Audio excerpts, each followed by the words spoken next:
За сайн байна уу? Орсын Диапилм гэдэг бидний хүүхд байхад гарч ирсэн.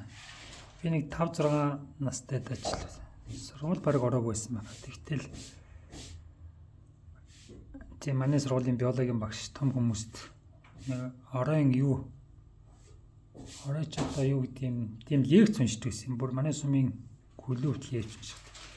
Тэгэхээр яг энэ иймэрхүү билмэр л нөгөө амтны ургамлын тухай лекц уншиж харж ирсэн.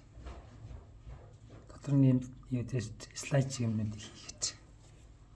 За олон жил болсон гэхдээ бас 2 цагс сайтай юм байна.